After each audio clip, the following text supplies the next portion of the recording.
Salve, galera! Hoje a gente está aqui com o Bill Hudson. Vamos fazer a entrevista com o Ezra Doyne, que eu nem sei se pronuncia desse jeito o nome, um dos nomes compridos. Hoje foi dia de fazer entrevista com uma banda de nome difícil, velho. Mas Ah, é? a outra foi o Forschons, da Alemanha, lá, que eu me esqueci até como é que Roy pronuncia. Schwartz. É. Então é assim, vamos lá, Bill, vamos começar a falar um pouquinho também de você, tá legal? Cara, você toca num montão de banda, você entendeu? Uhum. Aí é Morbid, Doro, você tinha o teu projeto de Power Metal, e cara, você arrumou mais uma banda pra você tocar. Agora, você tem tempo pra cagar, irmão?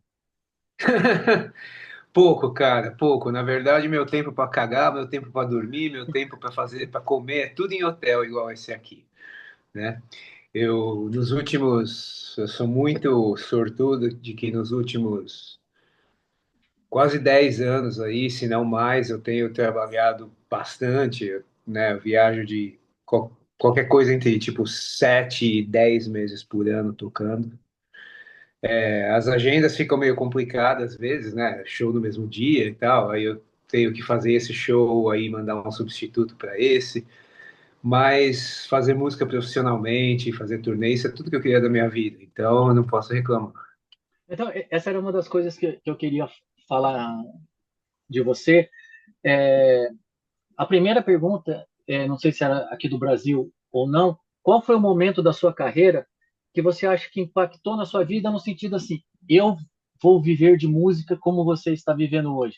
Nem que no começo tenha sido difícil assim, não digo que você fala assim, eu quero ser músico, mas aquele momento que deu start, você fala, a minha carreira vai começar realmente, e não vamos falar assim, como suas grandes entrevistas que eu acho que você faz aqui para o Brasil, não aquilo de não viver. O dia que você falou assim, vou ser realmente profissional e viver da música. Qual que você acha que foi o clique? Cara, na verdade foi muito cedo. Foi pouco depois de eu querer tocar guitarra, né? Eu sei esse. É engraçado que eu sei esse momento, eu lembro desse momento, sabe? É, eu devia ter. Eu devia ter uns 11 anos de idade, 10, 11 anos de idade, e, e a minha mãe e o meu pai me compraram aqueles, na época era VHS, né? Do show do Guns N' Roses em Tóquio, que era os dois, né? Tinha uma amarela e Sim. uma azul, que eram os dois de Use Your Illusion. E basicamente, assim, eu tinha acabado de descobrir a banda mesmo, talvez 6 meses ou um ano antes, né? Porque o Guns N' Roses tinha sido uma grande febre no Brasil naquele ano, em 93, que eles vieram tocar, né? Uhum.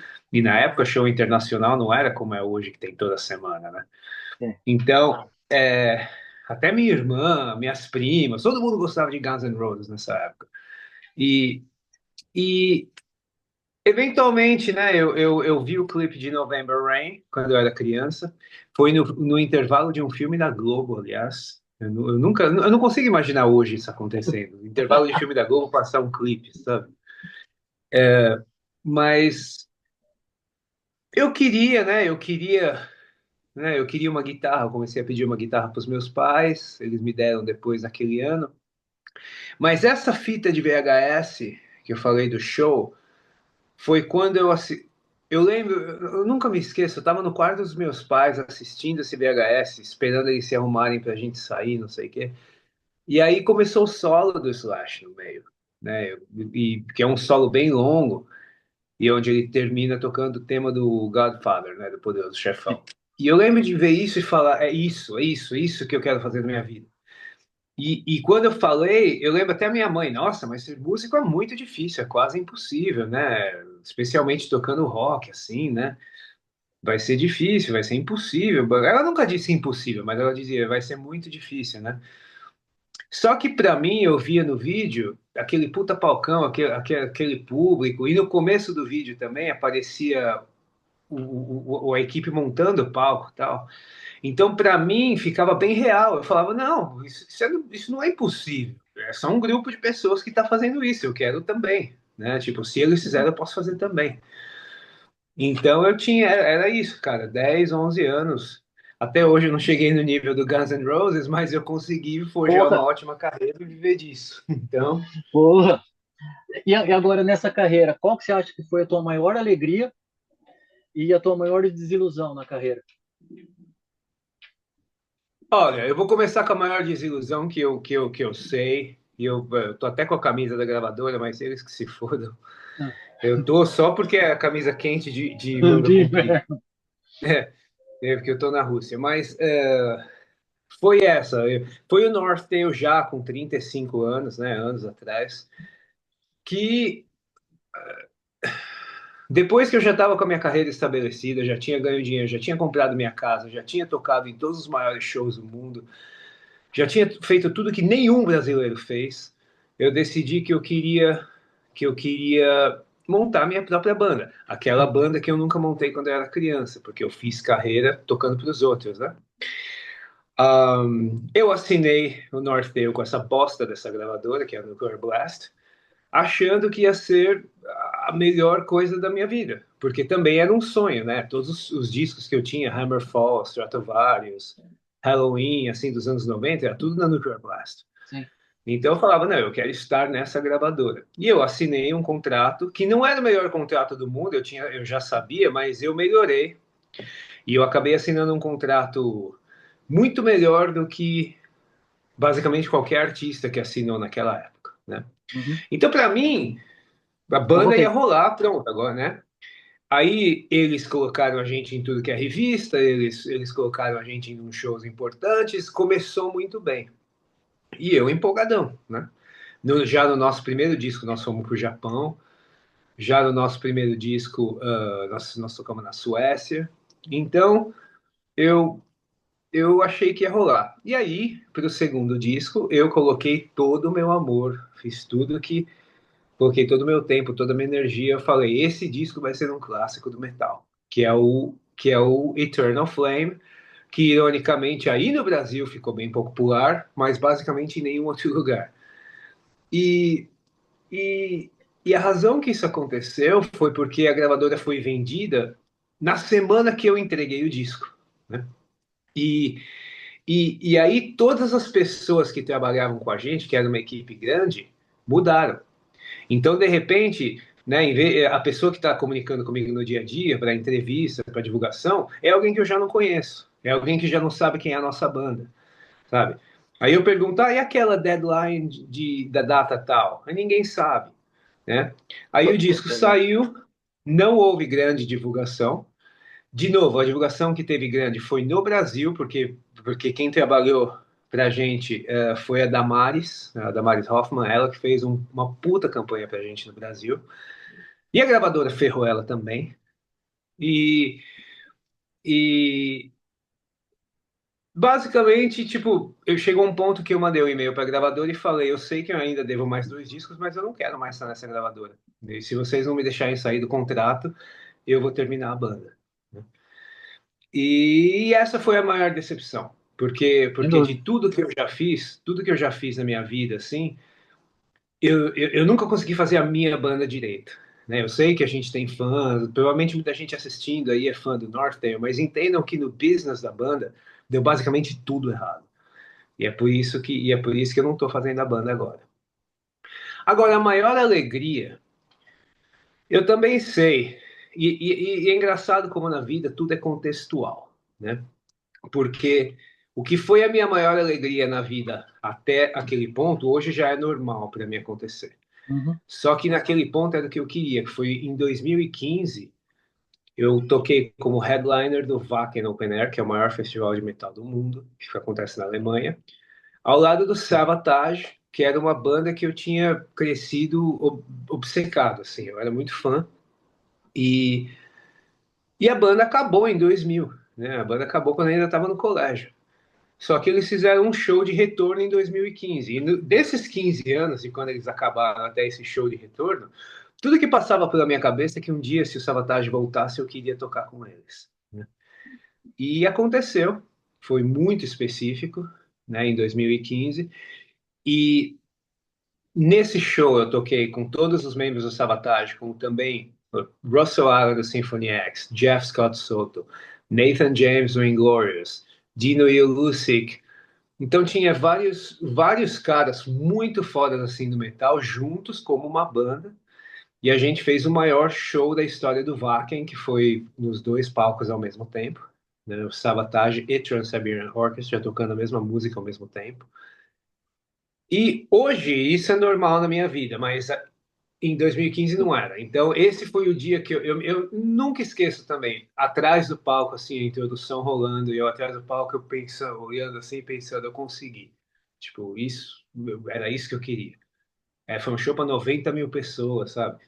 Então, e de lá para cá, a minha carreira só subiu. Então, esse foi o ponto. Eu diria que essa foi a maior alegria. Agora, Desculpa agora... que a Não, resposta foi tão longa. imagina, mas eu acho maior barato, mas é lógico que eu tenho que tirar um sarro desse teu show no VAC, né? Pergunta, quando você Uhum. saiu do palco, tava molhado o rabo ou não? Tinha se borrado ou Pô, não? pra caramba. Pra Não caramba, vem? cara. Eu não. Foi foi a maior velocidade, mas também foi o maior medo da minha vida. Nossa, eu olhava assim, eles dizem que é 90 mil pessoas, mas não dá para ver. Não dá pra ver. Até onde você vê, tem gente, sabe? Aí eu pensava, cada nota que eu errar aqui, todo mundo vai ouvir. Que Foi massa, um cara. bom show. Agora falando da sua nova banda, do As I Lie Dying, como você entrou? Cara, não é engraçado, essa aí aconteceu do nada. Tem um vocalista chamado Tommy Vext. Ele já foi de uma banda chamada Bad Wolves. E Uhum. ele tem um hit que tem bilhões de visualizações no YouTube, que é um cover Os rock Zombies. de Zombie, do Zombies. Cranberries. É foda essa música. Então, eu e o Tommy, era para eu ter feito esse cover com ele. Eu saí em turnê e ele queria terminar, porque ele queria tentar conseguir que a Dolores, vocalista do Cranberries, cantasse com ele. E ela acabou morrendo no dia que era para ela gravar. Puta que bosta. Mas eu não cheguei a fazer porque eu estava em turnê. Então, quem fez isso com o Tommy foi ah, puta, e o cara vai ficar puto comigo porque eu sou amigo dele. Naslund, Philip Naslund, que hoje toca pro Bruce Dickinson, guitarra. Uhum. Na época ele era um produtor, guitarrista em LA, e ele que fez esse cover com o Tommy.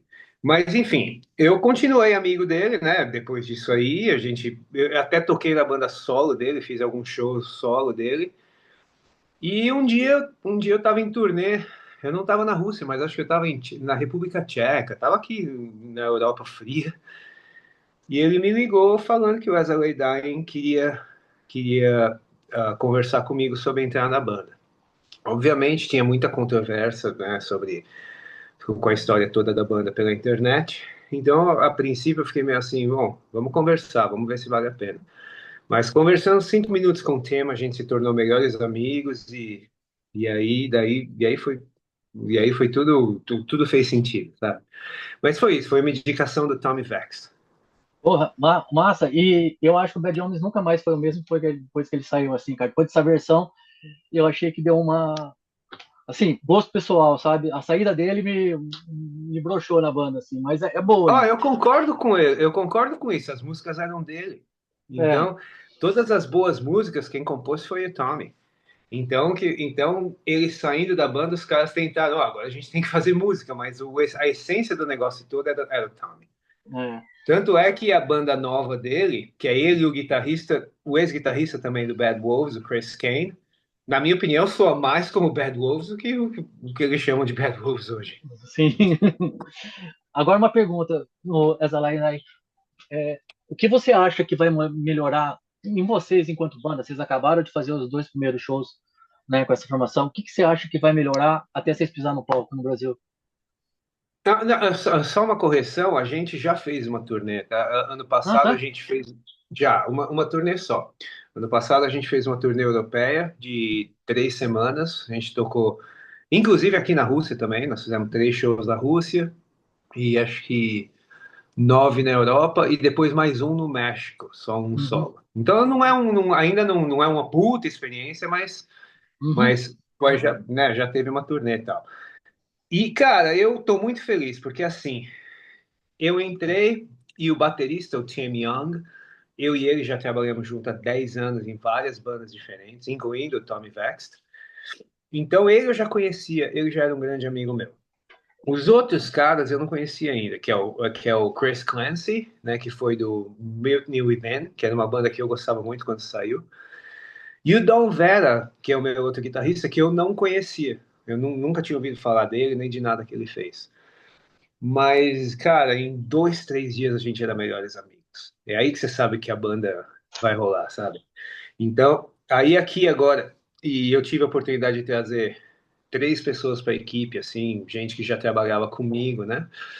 Então a gente ficou meio que numa situação que, na minha opinião, não podia ser melhor. Tipo, a gente tem uma banda de amigos, uma equipe de amigos, e a gente viaja junto. É uma banda mesmo. A maioria das coisas que eu faço acaba sendo meio que um trabalho. Eu me sinto um cara sozinho trabalhando para a banda, enquanto que o As I Lay Dying é uma banda de todo mundo, sabe? Quer dizer, a banda é do Tim, mas todo mundo. Uhum, Mas a gente funciona como uma banda, né? uhum. E, e nós ainda temos, nessa turnê russa aqui, nós só fizemos 2 shows até agora.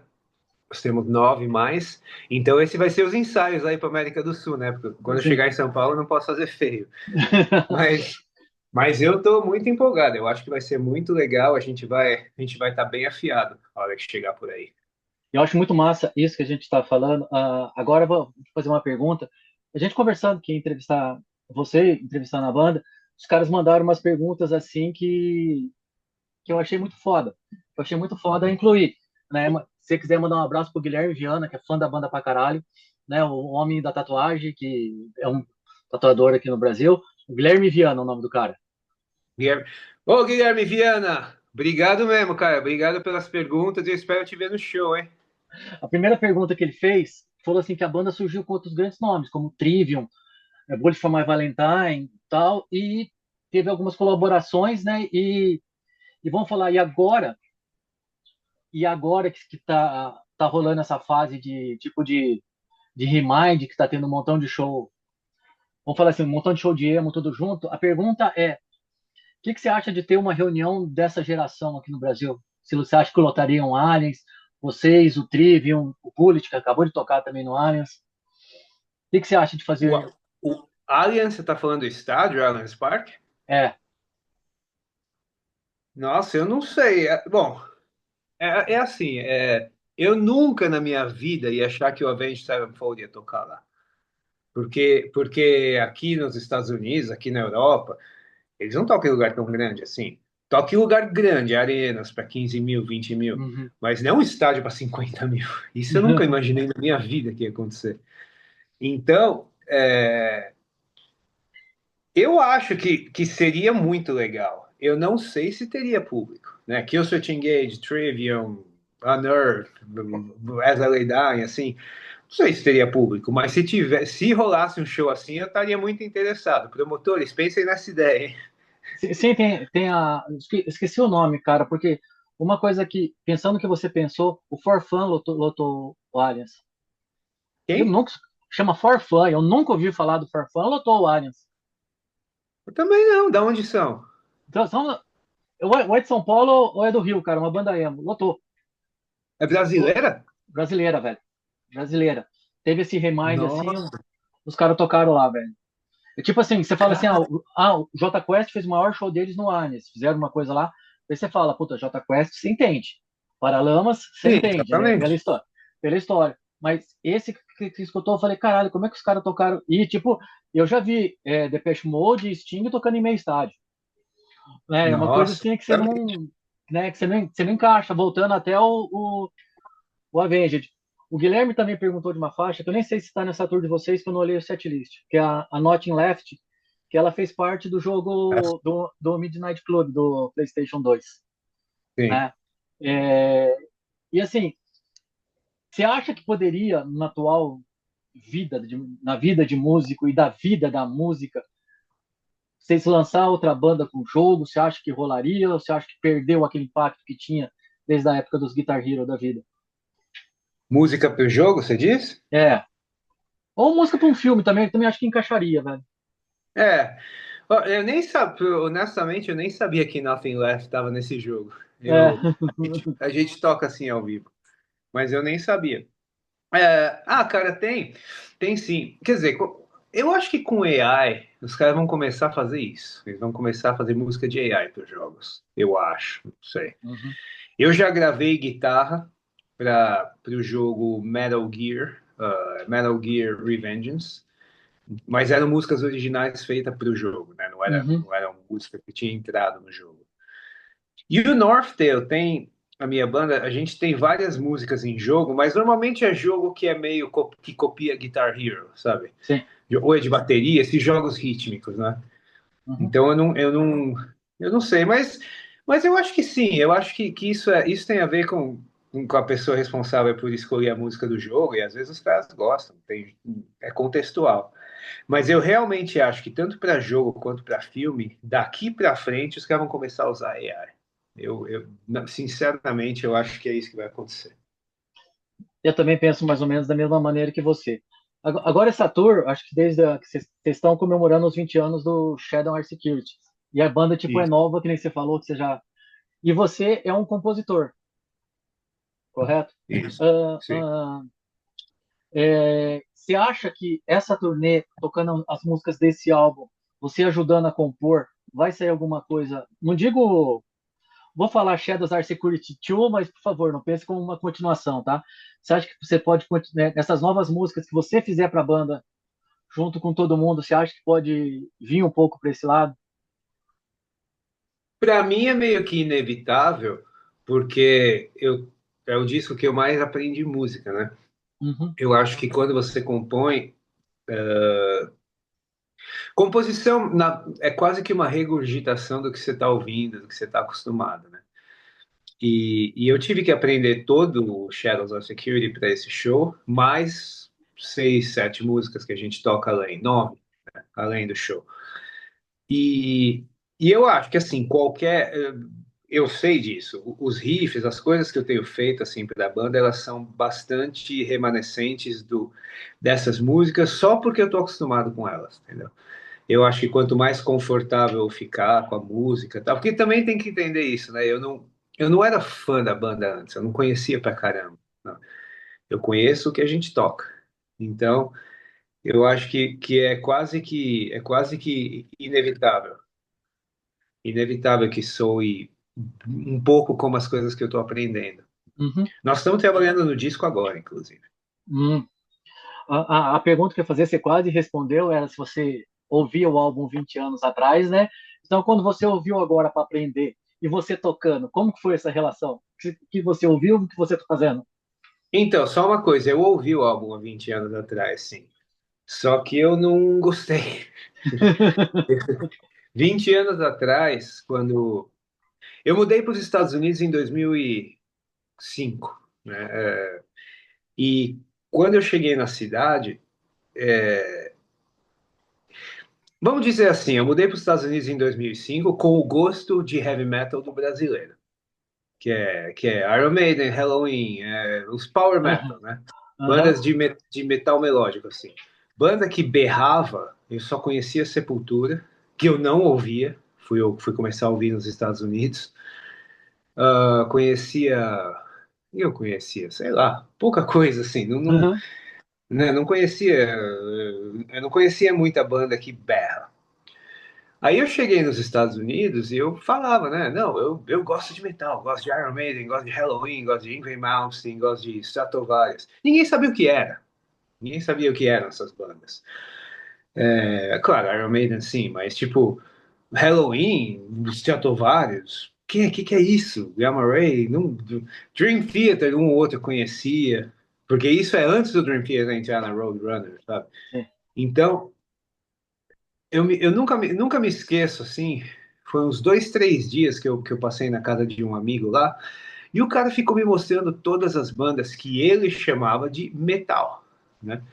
E aí, isso incluiu Killswitch Engage, As I Lay Dying, Trivium, All That Remains, Unearth. Na época tinha também tinha God Forbid, tinha tanta banda. Eu nunca tinha ouvido falar de nenhuma e eu achei tudo uma merda. Eu achei, eu lembro que esse moleque, esse amigo meu, ele ainda é um grande amigo meu até hoje, o Mike. E ele tinha uma correia na guitarra dele assim, que dizia New Metal is dead and I killed it. Só que para mim as bandas que ele estava mostrando soavam New Metal. Especialmente o que eu sou Engage. Ele mostrou o The End of a Heartache, a primeira música. Falei pra ele, mas isso é Korn. Isso parece com Korn. E ele ficou super puto assim. Tipo, não, isso é metal, não sei o que, isso é heavy metal. Aí eu, não, heavy metal é Judas Priest. Heavy metal é Iron Maiden. Isso não é heavy metal, isso é, sei lá, emo, hardcore, sei lá, mas metal não é. Mas demorou, mas aí eu entendi. Para os americanos, isso é metal, né? Tipo, eles não fazem ideia do que é. Tanto é que na época, hoje já não é mais assim, mas na época, você ouvia os caras falando, você já ouviu Pantera? O Dimebag toca nas cordas fininhas, bi, bi, bi, bi, bi, bi, bi. Tipo, o conceito de solar, de ser virtuoso, assim, nem existia para eles. Para eles era sobre os riffs, sobre tocar porrada, sobre dar porrada na guitarra, sobre cantar como seu pai te abusou. Não era a estética que eu estava interessado, né? E Uhum. o Shadows of Security, nessa época, nossa, era o maior dos discos. Todo mundo ouvia. E eu morei numa cidade, essa época, Omaha, Nebraska, que é uma cidade no meio do nada aqui nos Estados Unidos. Não tem imigrante, não tem. É frio 6 meses por ano. Tipo, não tem nada assim que a gente reconhece. Só que todo mundo ouvia esse disco. A moça que veio virar minha esposa, quando eu conheci ela, ela nem ouvia heavy metal. Ela tinha no carro dela disco assim, Christina Aguilera, Maroon 5 e Uhum. Shadows of Security.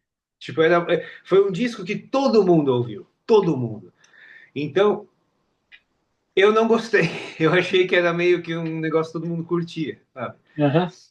E, além disso, eu não tinha o contexto, como eu falei, eu cheguei ouvindo Halloween, né? Então, tipo, eu tô ouvindo o cara berrar, eu falo, o que é isso? Não sei o quê. Agora, 20 anos depois, quando eu fui ouvir, eu acho genial. E o que eu acho mais genial é o fato de que o Tim escreveu tudo. Tipo, o Tim é o vocalista da banda porque ele nunca achou o vocalista, ele ia tocar guitarra. Então, tipo, o fato de que tudo isso saiu da cabeça dele quando ele tinha 19 anos, sabe? Eu Muito louco. acho muito, muito, muito, muito louco. Então, eu, eu me arrependo de não ter prestado atenção antes, mas eu sou grato que agora eu conheço tão bem esse disco, tão bem que eu sei tocar cada nota dele. E falando desse disco, eu acho muito louca a mensagem central dele, que é como as pessoas ficam presas a uma moralidade, né, Exatamente. para escolher um certo conforto e muitas vezes destrutivo, ao invés de mudar para buscar o melhor, né? Exatamente. Você acha que isso está um pouquinho o estado atual de vocês, depois de tudo, depois de tudo? Sim, sim. E porque se a gente fosse ouvir o público, a gente ia parar. Sim, Todo mundo acha que a banda tem que parar, todo mundo acha que o Tim tem que deixar de fazer música por causa dos erros que ele cometeu no passado, sabe? Todo mundo acha que a gente. Nossa, o fato da gente estar tocando com o Tim e estar na Rússia, o mundo inteiro está odiando a gente. sim, Então, então tipo, só que, então, o security seria isso, seria eu não estar no Azerbaijão, seria eu estar fazendo as minhas coisas e estar nos Estados Unidos e evitando a Rússia como o resto do mundo está fazendo. Só que, só que por não fazer isso, eu estou aqui na Rússia tocando para arenas, para públicos maravilhosos, sabe? Então, tipo, realmente, Shadows are security, é uma segurança que a gente não, que não vale a pena, sabe? E isso falando no nosso caso da banda. uhum, Mas isso é o caso do dia a dia na vida também, cara. sim. Tipo, a gente ouve coisa de pai, a gente ouve coisa de professor, a gente ouve de coisa de todas essas pessoas que acham que sabem mais porque são mais velhas ou porque tem algum título, não sei o quê. E, puta, é muito raro que fazer o que está dentro do seu coração, ao invés de ouvir os outros, não dá melhores resultados, sabe? Então eu concordo muito com a mensagem do disco. Eu acho até por último, para deixar de falar desse bando de idiota, que eu fui olhar no Instagram de vocês e eu dei muita risada com um comentário. Um cara falando, pô, Nossa, vocês estão tocando na Rússia e a Ucrânia. Cara, deve uma resposta, eu te juro que eu fui traduzir. Era de um russo falando assim, pô, a gente nem lembra mais que tá em guerra com a Ucrânia. Foi tipo uma coisa assim, que eu acho que já tá tão banal e já passou assim. Eu falei, pô, os caras estão fazendo o trampo deles.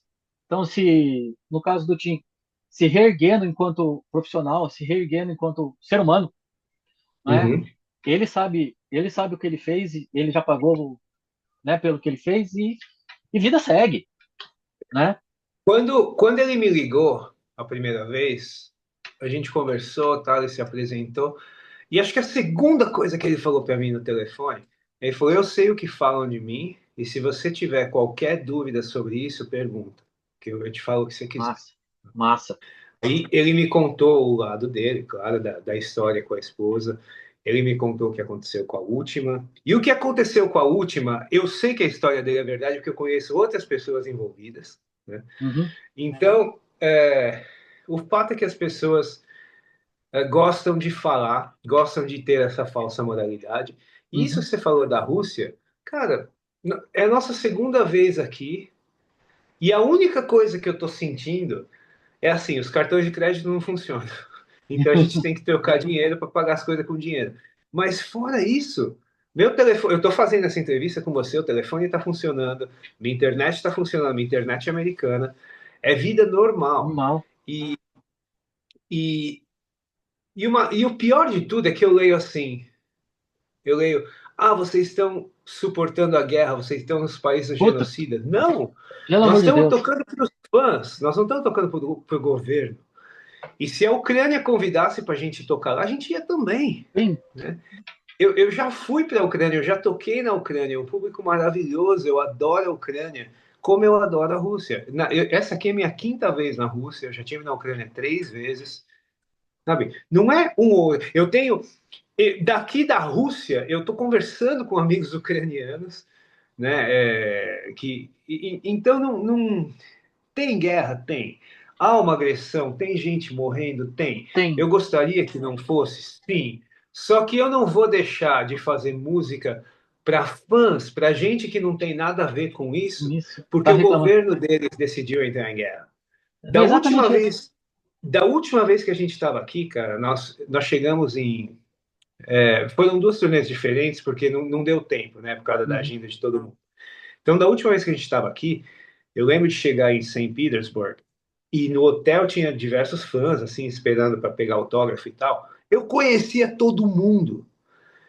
Eram os mesmos fãs que eu já tinha dado autógrafo, que eu já tinha tocado para eles outras 5 vezes com bandas diferentes. Eu já vim aqui com o Udo Dirk Schneider do Accept, eu vim com a Doro, eu vim com a I Am Morbid, ou 2 vezes com o Udo. Então eu vim 2 vezes com o Udo, vim com a Doro, vim com a E Morbid e agora eu tô com a Zaleidai. Quinta vez aqui. E, e esses fãs são as mesmas pessoas que toda vez que eu venho, eles estão aqui esperando os autógrafos, eles estão aqui tirando foto. Eu conheço muitos deles por nome, né? Nós estamos falando de 30 pessoas, não é gente pra É. caralho, assim. Mas esse pessoal que tá no lobby, sabe, esperando. Uhum. E aí aquela noite eu fiquei porque alguém colocou na internet, né, que a gente estava tocando para genocidas. Aí eu falei, peraí, esses são os mesmos fãs que estavam aqui toda vez. Até a guerra começar, eles eram pessoas boas. Agora que a guerra começou, eles são genocidas? Tipo, É isso é foda. isso é uma ignorância do Isso é tamanho do mundo. E você que está assistindo isso, se você está pensando negativamente, olha o que o cara está falando, não sei o quê, pensa no que você está você? falando, meu. Pensa no que você está falando. Você está culpando pessoas que estão trabalhando e vivendo a vida deles e dizendo que essas pessoas não podem ouvir música porque o governo deles Sim. está em guerra. Porque se for assim, então também não quero tocar no Brasil, porque o governo do Brasil é um bando de filha da puta. Puta, é Sabe? simples. Então, se eu for levar as atitudes do Lula para o público, então eu não vou tocar no Brasil. Sim, É isso. sim. É isso. Não, é perfeito, é perfeito, perfeito. Agora tem umas partes que eu começo mais a brincar com você de zoar, tá? Claro. Tá? Então assim, eu vou fazer um negócio aqui agora que eu vou te pedir, tá? Porque assim, eu só tenho aqui mais nesse channel que eu tenho, só mais 4 minutos. Eu acho que levaria mais uns 10 minutos a nossa entrevista.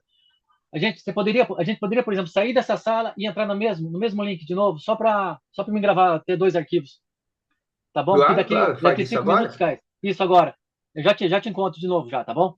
Beleza. Beleza. Agora vamos te tirar dessa parte chata e vamos focar em coisa mais engraçada que não tem nada a ver com a banda, tem a ver com a banda, mas com o teu gosto pessoal. E Claro. vamos lá para dar risada. Uhum. Eu queria que você pensasse, a entrevista é do As I Lie Dying, então eu quero que você pense na sonoridade deles e isso não se muda, tá bom? Isso não se Uhum. muda. Você encheu o saco da banda, você vai gravar uma versão de uma música de um, pode ser um pop rock, pode ser de uma música brasileira. Pro Tim cantar, não pode ser você também não. Você entendeu? É. Que cover vocês gravariam? De uma música brasileira É, você não falar, gravaria Carry On do Angra ou gravaria as Hot, não, tem que ser diferente. em português. Em português, é lógico, vai sair muito engraçado pela versão que o Tim não fala português, claro, mas se você, essa versão eu queria musicalizar ao som do Exile Dying. Porra, sabe o que seria legal? Hum. Robocop gay do Mamonas Porra, Assassinas. porra, velho. Isso seria bom demais, velho. Isso seria Eu bom não demais, sei cara. por que me veio na cabeça. Falei, caralho, ia dar muito certo. Sim, porra. Mostra pra eles e Eu depois vou mostra. mostrar pros caras. Eu vou mostrar pros caras. Falei, vamos gravar um cover disso aqui. O... Agora uma pergunta, uma curiosidade que eu tenho, que eu posso fazer até em português, que você também não tem papas na língua, vai ser muito legal. Você já tocou Uhum. no Bangers com a Dora. Você já vai entender a minha pergunta. Qual a diferença de um fest? Não a diferença de tamanho, de importância, mas a diferença de estrutura do Bangers para um festival de fora. Você pode escolher, comparando. Eu tenho muito a dizer sobre isso, tá? Primeiro, na minha opinião, olha, eu já toquei em todos os festivais do mundo, todos os principais, assim, Wacken, Hellfest, Sweden Rock, Graspop, Loud Park no Japão, Monsters of Rock no Brasil, cara, sei lá, todos. Fala um nome aí, eu já toquei. Summer Breeze. E assim, eu já toquei mais de uma vez. Sabe? Uhum, Então, o Bangers, se eu não soubesse que eu estava no Brasil, eu ia achar um festival europeu. Né? Tudo funcionava diferente. Porque assim, no Brasil, o cara falou meio-dia, até meio-dia e 15, tudo bem. Né? Isso não acontece no Bangers, meio-dia, meio-dia. A van tá lá meio-dia, a van tava lá. Sabe? Tipo, totalmente alemão, assim.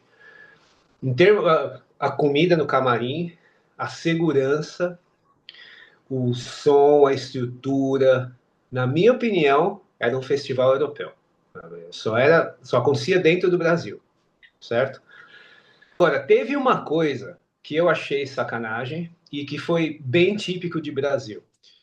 Tinha diversas bandas brasileiras, bandas de amigo meu, Hybria, Ready to Be Hated, uhum, uh, tinha até o Dream Spirit, que é da China, mas veio pelos mesmos meios do Brasil. Enfim, tinha bandas brasileiras, mas nenhuma no palco principal. Todas essas bandas estavam tocando no palco teatro, sei lá, era um teatro fechado, que você tinha que passar uma ponte e ir lá na puta que pariu para assistir. Então, enquanto as bandas internacionais estavam aqui tocando, incluindo a minha banda, nós somos headliners, né? uhum, Mas eu fui o único músico brasileiro que tocou no palco principal. Eu só toquei porque eu estava na banda alemã. uhum. Enquanto isso acontecia, as bandas brasileiras todas lá na puta que pariu no palquinho. E isso é típico de Brasil, né? Me deu uma impressão que aquilo era tudo banda que pagou para tocar e para financiar as outras bandas que estão tocando aqui no palco principal. E aí vamos colocar eles lá na puta que pariu e eles que se danem. Isso é típico de Brasil. Porque você vai para o Wacken e as bandas alemãs não estão abaixo das bandas americanas. Você vai para o Uhum. Wacken, o Halloween é headliner. Né? Você vai para um festival sueco, o banda sueca é headliner, sei lá, Candlemass, Malmsteen, sei lá. Você vai em qualquer festival de qualquer lugar, alemão, sueco, japonês, norueguês, onde for, o festival vai ter uma mistura de bandas internacionais com as bandas nacionais deles, mas dividindo o mesmo palco.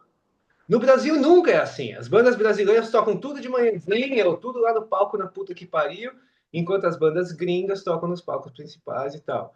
E isso aconteceu no Bangers, e o Bangers é como o Summer Breeze, onde isso não acontece. Né? Eu já toquei no Summer Breeze e as bandas alemãs não estão separadas das bandas principais. Uhum. Esse é o tipo de coisa que faz não ter metal profissional no Brasil. Muito do público fica puto comigo, porque eu sempre falo que tem que ter só, que são só as duas bandas e tal, mas é. Uma das duas bandas é headliner nesse ano. E Sabe? eu acho que Então, você tá muito certo no que você fala, cara. Eu acho que você tá muito certo. Eu vejo muitos cortes, você entendeu? E eu acho que você tá cara, muito certo. o Brasil se dá tiro no pé, cara. Se dá tiro no pé. A gente tem os melhores músicos. Os melhores músicos estão no Brasil. Só que para trabalhar eles têm que ir para fora. Sim, Ah, teu caso. sabe, tenho o Eloy. Tá, o Eloy estava no Sepultura, legal, mas, cara, agora ele tem uma carreira de verdade. Sabe? Tipo, o Kiko estava no Angra, legal, mas aí ele entrou no Megadeth, agora ele tem uma carreira de verdade. É a mesma coisa comigo. Eu sou o único que não tinha carreira aí e tal, e que fez alguma coisa. Mas, tipo, não tem aí. O Brasil não quer saber das suas próprias bandas, a não ser que sejam aquelas duas que todo mundo ouve desde os anos 90. Sim. Aquelas pode, né? Só que, cara, pensa num país como a Finlândia. A Finlândia tem 10 milhões de habitantes, tem menos de 10 milhões de habitantes, se eu não me engano. Menos Olha que São quanta Paulo. banda sai de lá. Menos que a cidade de São Paulo. Tem uma cidade chamada Falun, na Suécia, que é onde eu montei o Northtail. Né? Porque a primeira formação do Northtail era toda sueca. E eu montei essa cidade tem 20 mil habitantes. Dessa cidade tem Sabaton, Twilight Force, Follow the Cypher, isso assim, só de power metal. Aí tem Without Grief de death metal. Tem uma caralhada de banda grande, assim, de banda grande mundial. Tem uma cidadezinha de 20 mil pessoas. Aí o brasileiro que se odeia fala: não, é que ali as bandas são boas, as nossas não são. Então, por isso que eu saí e agora eu tô falando com você da Rússia.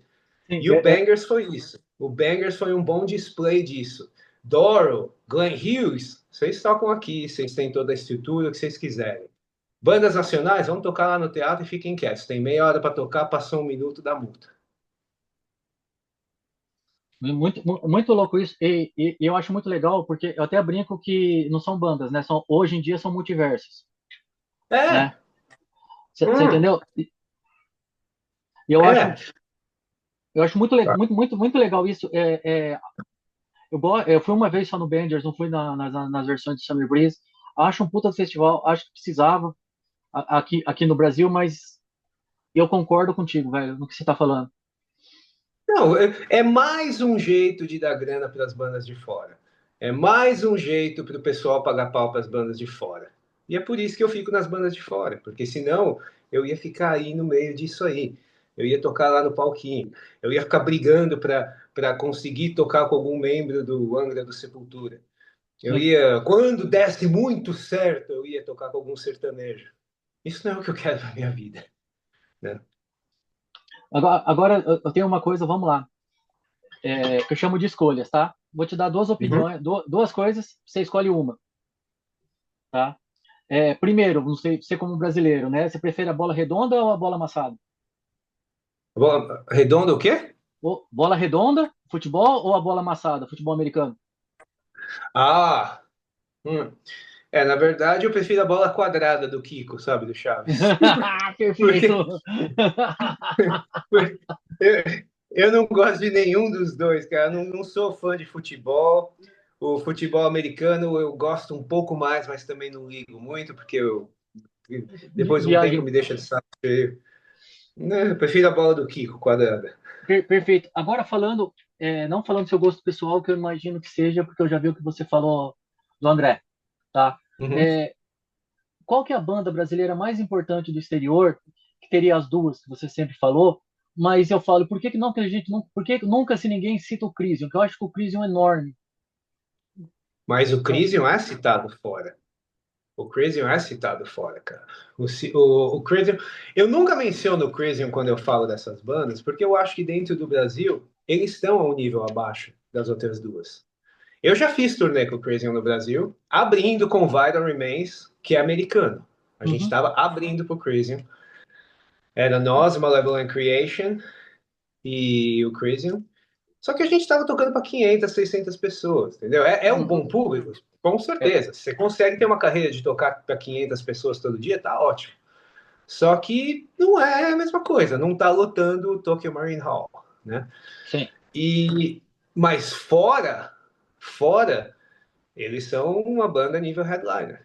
Então fora do Brasil, Crisium é uma das bandas mais importantes. Quem me mostrou Crisium foi o David Vincent. Antes do David me mostrar, eu nunca tinha ouvido falar do Crisium. Porra. Eu nunca tinha ouvido falar, cara. E aí ele falou: esses caras aqui são. Tava acho que tava o Alex e o Moisés no camarim. E aí o David me apresentou e eu falei, quem são esses caras? Não, são de uma banda de brasileira de death metal, Crazium, sabe? Crazium, não conheço, cara. Aí que eu fui ouvir, e 2 anos depois eu acabei fazendo a turnê com eles com Vital Remains, e hoje eu sou amigo dos caras pra caralho. Acho uma das Não, melhores bandas que existe. eu acho fenomenal. Mas mas não. Só que se pensar bem, o Sepultura, quando tocava esse tipo de música, também não era grande no Brasil, né? Era grande fora, né? O Sepultura estourou assim no Brasil com o Chaos AD, um pouquinho antes com o Arise. Mas, tipo, Uhum. ninguém tava ouvindo Bestial Devastation em 85, né? Sim. Então, Tanto é que o século XX do Overdose, todo mundo comprava o Split por causa do Overdose e não do Sepultura. Exatamente. Cara, isso aí, toda essa cena de BH também eu só fui conhecer com David Vincent. Eu nunca tinha ouvido falar de sarcófago. Eu nunca tinha ouvido falar de overdose. Eu nunca tinha overdose, não. Eu não. Mutilator. Todas essas bandas, cara, dos anos. Eu falei overdose como de BH, mas você entendeu, né? Tipo, Uhum. essas Sim. bandas extremas que o Brasil tinha, eu nunca tinha ouvido falar. Até 2012, sabe? Que quem foi me mostrar foi o David Vincent. Por quê? Porque não aparece para o público geral, você tem que ir atrás, né? Sim. Meu, sarcófago, cara, fala o nome de sarcófago na Noruega com a galera do black metal, é igual falar Mayhem aí do Brasil, mas, É, né, é louco. então, É louco isso, né, é, cara? é, é vira-lata, cara. Muita gente fala que eu sou vira-lata porque eu virei americano e tal. Não, vira-lata são vocês que moram aí, só consomem o que é de fora e fala mal do que é de dentro, cara. E, sei lá, mas o Crisium, eu sempre falo que de banda, assim, o Crisium é a que tem a carreira tipo a mim, sabe? Faz as coisas fora, quer que se foda, o que conseguir fazer no Brasil, legal, mas, tipo, volta para casa com grana de uma turnê e vive bem, sabe? Diferente, é diferente. O Crisium é foda, cara. O Crisium, eu gosto muito dos caras e Porra. é uma pena que não sejam tão grandes quanto as outras bandas. Puta, que verdade, cara. Eu ia, eu ia até fazer mais coisas brincando, mas eu acho que você colocou pontos tão importantes, Bill. Cara, eu vou te falar uma coisa agora. Muito obrigado, velho. E como que, eu vou te falar uma coisa de pré. Nós estamos falando aqui agora de cancelamento de internet. Vou ser bem sincero para ti, eu até comentei com o assessor de imprensa, né? Eu já tinha conversado contigo numa coletiva do Norteio. Eu falei, cara, eu tenho uma sensação, porque no português, claro, vou ser bem honesto contigo. Sempre ouvi falar muito mal de ti como pessoa, você Claro. entendeu? Né? E eu falei, cara, todas as vezes, é a segunda vez que eu falo contigo, você para mim transpareceu a mesma pessoa do que eu falei 3 minutos na coletiva, você entendeu? E eu ouvi a outra hora você falando. Uma pessoa sincera, honesta, que joga na cara as informações. Desde quando isso é ser uma pessoa ruim? Você entendeu? Então, assim, cara, Esse. eu fico feliz, cara, de ver que você não é o que me desenhavam, entendeu? Muita gente não gosta de mim no Brasil. E basicamente é por inveja. Basicamente é por inveja. Por quê? Total. Eu sou um cara que fez o que todos eles queriam fazer e que eu passo, porque assim, como é que fala gatekeep em português? O cara que Gatekeeper, tipo, tem essa galera que acha que você tem que passar pela revista deles, ou você tem que passar, ou você tem que ser como o artista deles. Uhum. Então, tipo assim, cada vez que eu falo na imprensa, não sei o que, não, porque eu tenho uma carreira e eu não preciso do Brasil, os caras ficam loucos, porque eles querem ter o poder. Eles querem ter o poder de falar, não, eu não, esse cara aí é um bosta, bom é só o Kiko Loureiro. E na verdade, tipo, como eu saí daí e eu me removi completamente do negócio, eu tirei esse poder deles. As revistas, cara, tem tanto jornalista. Sem desmerecer, eu já saí em todas as grandes revistas do Brasil. Só que tem uma caralhada de jornalista dentro dessas revistas que, porque eles me conhecem desde os 14, 15 anos, eles acham que eu sou aquela pessoa. E eu tô falando de cara de 55 anos que anda de ônibus, sabe? Tipo, uh, eu, Que não evolui, eu cara. fui com a Emorber aí, eu fui com a Emorber aí, um grande jornalista daí do Brasil entrou em contato comigo e falou: "Você me manda alguma coisa exclusiva sobre o show?" Falei: "Mando, eu troco por um espaço pro Norte na revista." "Ah, mas na revista já entrevistamos vocês." "Então vai se fuder você não vai ter nada exclusivo meu." É, Um brasileirinho de banda pequena ia ficar lisonjeado. A revista X está pedindo para eu mandar não sei o quê, ia escrever lá bonitinho. Eu não, eu quero que se foda. Não, porra, não velho. quer fazer? Não quer. Eu não preciso de você. Eu ganho por semana o que esses caras ganham por mês, tocando, sabe? O que eles chamam de ídolo, eu chamo de De, irmão, de sabe? amigo. Então, exatamente. Então, como eu fiz isso, essas pessoas ficam putas. Essas pessoas Ca- ficam putas. Só que assim, isso não é gente que compra merchandise, isso não é gente que compra CD, é gente que pirateia desde sempre. É a gente que comprava CD pirata e agora ouve no Spotify. Qual diferença vai fazer na minha vida isso? Nenhuma, cara. E, e outra coisa, o brasileiro tem essa ideia de que você tem que ser humilde. E eu não sou humilde. Quer dizer, eu sou humilde, mas eu não sou humilde sobre o que eu fiz na minha vida. Só que você Eu sabe o que sou você foda, fez. eu fiz um negócio que ninguém no país fez. Ninguém, cara. Pode falar do Kiko, pode falar do Eloy, os dois já tinham carreira aí dentro. Ninguém saiu, entrou e comprou casa comprando metal, e tocando metal, e mudou para os Estados Unidos. Quando eu falava que ia mudar para os Estados Unidos, falavam que ia entregar pizza, sabe? Sabe quantos empregados americanos eu tenho hoje, sabe? Então, como tudo isso deu certo, ninguém pode falar, olá, falei, agora voltou aí. Não, eu sou tudo que eles queriam ser e eu não sou humilde sobre isso. Então não gostam de mim. Só que eu não sou uma pessoa ruim. Eu só sei quem eu sou e eu não invento falso moralismo, nem falsa humildade. Cara, Mas, que tipo, eu sou perfeito, velho. sincero. Que perfeito. E o metal ia ser muito mais melhor aqui no Brasil se os caras fossem 10% do que você é, cara. Cara, na Suécia o metal funciona por causa disso. Que as pessoas se apoiam. A minha banda, o Norte, que eu falei na Suécia, nosso primeiro show foi para 2.000 pessoas. Primeiro show. E todo mundo da mesma cidade. Se eu montar uma banda no Brasil e tentar fazer o primeiro show, vai dar 7 pessoas no Blackjack, no Manifesto. O Blackjack fechou. E então, hoje o Sabaton vende mais ingresso que o Iron Maiden dentro da Suécia. O Hammerfall lota arenas para 12.000 pessoas dentro da Suécia. Né? Fora não. Hammerfall dá 600 pessoas nos Estados Unidos, dá 2.000 pessoas na Europa. O Sabaton dá 10.000 pessoas na Europa, dá 2.000 pessoas nos Estados Unidos, vai dar 50 dentro do país deles. Né?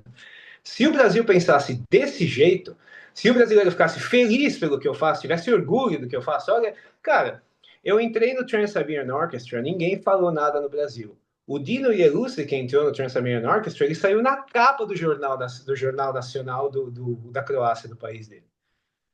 Então, tipo, Gus G, grande amigo meu, tem uma carreira como a minha. Tudo bem, ele tocou pro Ozzy, mas fora isso, eu fiz muito mais coisa que ele, incomparavelmente mais coisa que ele. Ele é um puta de um herói da Grécia. E no Brasil as pessoas, o cara foi porque tem grana dos pais. É foda isso. Essa é uma outra que eu ouço pra caramba. Tem grana dos pais. Tem grana dos pais, cara. Vai ver como é a situação financeira da minha família, sabe? É isso, cara. E Não é foda. se as pessoas não pensassem assim, o Brasil seria. Porque tem gente, hein? Porque tinha 50 mil pagando ingresso do Avenged Sevenfold, sei lá eu quantos mil reais. Tem público e tem dinheiro, mas é só para gringo. Cara, teve uma vez que eu vi, foi a primeira vez que eu vi o Halloween no Allianz Parque, no Monsters que teve. Você entendeu? E tava todo mundo, tava o estádio inteiro cantando How Many Tears. Eu falei, caralho, essas 40 mil pessoas não estavam no espaço das Américas, que eles teriam tocado normalmente, né? Eu falei, que Não. louco. Mas, Bill, muito obrigado por essa entrevista, velho. Sinta-se abraçado, irmão. Valeu mesmo, cara. Ó, um puta papo. Desculpa pelas essas últimas minhas palavras, mas eu também sou muito franco no que eu faço. Não, é, você viu um dos motivos que eu parei um pouco com o site, que é a minha filha, né? Eu fui ser pai com 52 anos. Tá? Cara, muito obrigado mesmo. Um prazer, velhão. Sinta-se abraçado. Muito obrigado por essa entrevista. E agora é aquela parte que você se apresenta e convida todo mundo pro show do As Line Dying. E aí, galera? Aqui é o Bill Hudson, guitarrista do As I Lay Dying, e a gente vai estar no Brasil, dia 3 de maio em São Paulo, 4 de maio em Curitiba, e eu espero todo mundo lá, galera. Valeu!